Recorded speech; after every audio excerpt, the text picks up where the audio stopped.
SP साहब के पास पहुंचे इस शख्स की समस्या हैरान करने वाली है। दर्द ये है कि इनको अपनी पत्नी से खतरा है।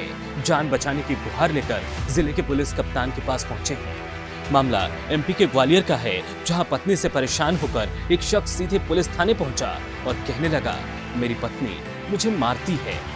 मेरी शादी को 2 साल हो गए। मेरी पत्नी के साथ हमेशा गृह कलेश बना रहता है, विवाद करती रहती है, जरा से बातों पे झगड़ा होता रहता है। काम धंधे को लेकर काम नहीं करती। मेरे माँ बाप वृद्ध हैं, उनको सही टाइम पे खाना पीना कुछ नहीं देना और गाली गलौज करना। उसने रॉड उठा ली, जो सरिया सीधा करने वाली जो डाई होती है वो, तो उसने पैर में मारे और पीठ में मारे और मूड में भी दे दी। तो मुझे 2-3 टाँके की जिससे खून बहने लगा और पत्नी ने पीछे से ईंट दे के नहीं कंटिन्यूस ईंट देती रही। तो मैं अपनी जान बचा के कैसे भी भाग के बाहर आया। फिर मैंने शिकायत दर्ज की यूनिवर्सिटी थाने में, विश्वविद्यालय थाने में। आपने बेबस पति का दर्द सुना, अब आपको पूरी कहानी सुनाते हैं।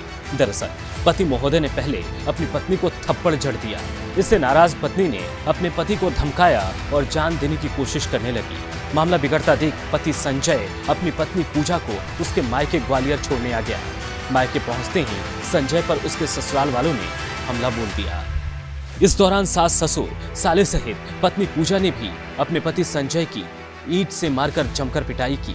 पिटाई में घायल होने के बाद संजय यूनिवर्सिटी थाने पहुंचा, लेकिन यहाँ पुलिस से उसे कोई मदद नहीं मिली, तो सीधे वो एसपी साहब के कार्यालय पहुंच गया। चलिए सुनाते हैं आपको इस मामले पर पुलिस का क्या कहना है।